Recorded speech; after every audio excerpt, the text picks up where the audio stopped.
हाय, मैं हूँ आरुषि और आप सुन रहे हैं मेरी कहानी हिडन लव।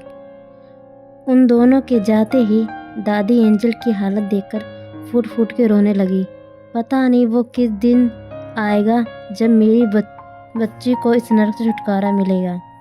वहीं दूसरी ओर कपूर ऑफ इंटरनेशनल कंपनी में एक शख्स अपने एम्प्लॉयज़ को किसी प्रोजेक्ट के बारे में समझा रहा था। आप सब एक महीने से क्या कर रही हैं? जब आपको पहले ही वार्न किया गया था कि हमें ड्रीम होटल का प्रोजेक्ट हर हाल में चाहिए, तो इतनी लापरवाही कैसे हो गई? क्लिक्स बैठे शर्मिंदा से सर झुकाए हुए थे। शख्स का बोलना जारी था। मैं तुम्हें आधे घंटे का वक्त देता हूँ। आधे घंटे में सारा प्रोजेक्ट कंप्लीट चाहिए, फिर इसके लिए पूरी टीम को ही क्यों ना लगना पड़े। समझे आप लोग? और सौम्या, तुम भी स्पेशल। सौम्या अपना नाम सुनते हकबका गई। जी सर, कुछ कहा आपने? शख्स माथे पर पैन मारते हुए। हाँ, वो मैं कह रहा था। शख्स इतना ही कह पाया, तभी सेक्रेटरी राहुल भागता हुआ आया और अपनी सांस ठीक करते हुए बोला, Vihan sir, president Elvis Kapoor आ गए हैं।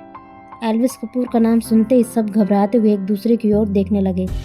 विहान का मुंह खुला का खुला रह गया और वह चौंकते हुए बोला, व्हाट? ये अभी? इसकी फ्लाइट तो 2 दिन बाद थी।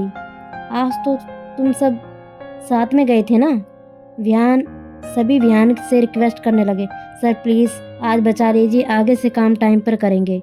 विहान उनकी रोती शक्ल देखकर बोला, रिक्वेस्ट मत करो, हाथ चलाओ, उसे काम से मतलब है, तुम सबके फालतू ड्रामे से नहीं। उसके रूल्स के खिलाफ मैं भी नहीं जाता हूँ। उन सबकी बातें चल ही रही थी कि अचानक कॉन्फ्रेंस का गेट खुला और सबकी नज़र एकाएक गेट पर खड़े शख्स पर ठहर गई, जिसकी अट्रैक्टिव पर्सनैलिटी, लंबे चौड़े कंधे, गोरा रंग, तीखा नैननक्श, भूरी आंखें, उन पर लगा गोगल्स जो उसकी नसीली आंखों को छुपा रहे थे, शर्ट के खड़े कॉलर, उसके ऊपर से खुले 2 बटन जिसमें से उसकी परफेक्ट बॉडी झांक रही थी। ये है मुंबई का सबसे बड़ा बिजनेसमैन एल्विस कपूर, जो एक नहीं बल्कि कई कंपनियों का CEO था, जो बिजनेसमैन होने साथ साथ गैंगस्टर की दुनिया का भी किंग था, जिसका खौफ डेविल नाम से फैला हुआ था। आज तक किसी ने इसका डेविल रूप देखा नहीं था, क्योंकि ये अक्सर लो प्रोफाइल रहता था। एल्विस को देखकर सब अपनी सीट से खड़े होकर वेलकम करते हुए बोले, गुड मॉर्निंग बॉस। एल्विस सबको इग्नोर करता हुआ अपनी सीट पर जाकर बैठ गया और सबको बैठाने का इशारा किया। फिर एल्विस ने अपनी तीखी नज़र सब पर दौड़ाई और कहा, आप सब लोग चुप क्यों हो गए? इंटरव्यू कंटिन्यू रखिए।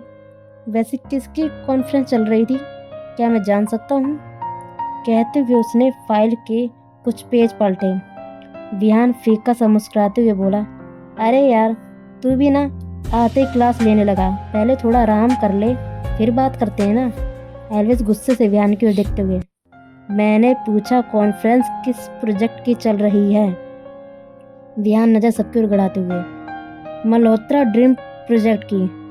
एल्विस बात काटते हुए, उसका तो साइन अप 1 मंथ पहले हो चुका है ना, फिर अभी तक पेंडिंग कैसे? कहते हुए एल्विस ने तीखी नज़र सभी पर दौड़ाई।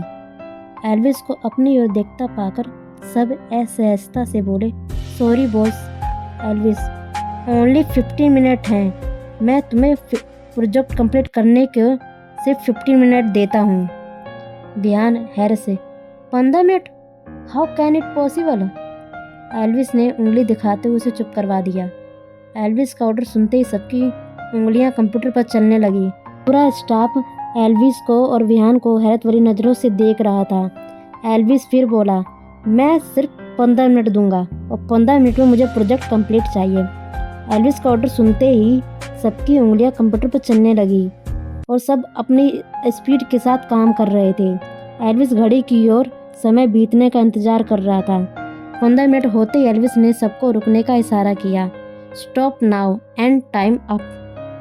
सभी ने अपने हाथ पीछे खींच लिए।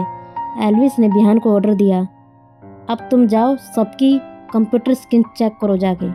विहान एल्विस की बात मानते हुए सबकी कंप्यूटर स्क्रीन चेक करने लगा। सबकी कंप्यूटर स्क्रीन देखकर विहान काफ़ी शॉक्ड हुआ और बोला, वाह यार, जिस काम को करवाने के लिए मैं आधे घंटे का समय दे रहा था वही तूने 15 मिनट में काम करवा दिया।